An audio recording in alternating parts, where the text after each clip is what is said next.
अगर आप भी मयूर फिल्म भोजपुरी के ऑडियो वीडियो देखना चाहते हैं तो प्लीज़ हमारे चैनल को सब्सक्राइब करें और बेल आइकन दबाना ना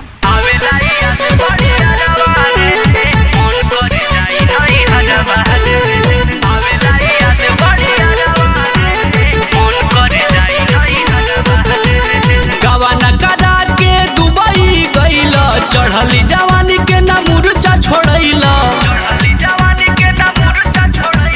गवाना करा के दुबई गईला चढ़ली जवानी के ना मुरचा छोड़ैला के खोली चोली अब लागी पे बोली अरे निक नहीं लागे तोरा घर महारे आवेला याद बड़ी अरवा रे मन करे जाई नहीं हरवा रे आवेला याद बड़ी अरवा मन कर जाई नहीं हरवा रे मन कर जाई नहीं हरवा रे मन कर जाई नहीं हरवा रे आवेला याद बड़ी अरवा रे मन कर जाई नहीं हरवा रे बाड़ा माजली हलस दिहलस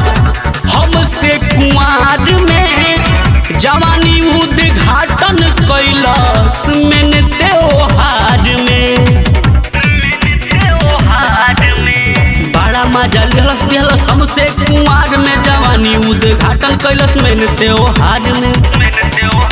बुझेला नहीं बात कटेला नहीं रात बुझेला नहीं बात कटेला नहीं रात बड़ा तंग करताटे सलवारवा रे आवेला याद बड़ी अरवा रे मन कर जाई नहीं हरवा रे आवेला याद बड़ी अरवा रे मन कर जाई नहीं हरवा रे मन कर जाई नहीं हरवा रे मन कर जाई नहीं हरवा रे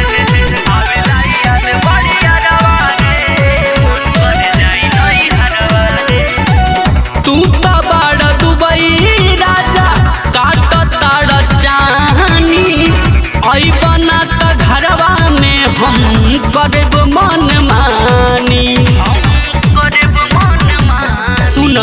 तू तो बड़ा दुबई राजा काटा ताड़ा चानी बना त घरवा में करे मन मानी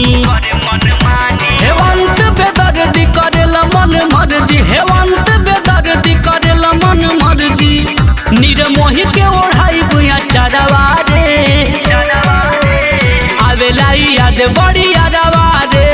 मन करे जाई नहीं हरवा रे आवेला याद बड़ी अरवा रे मन करे जाई नहीं हरवा रे।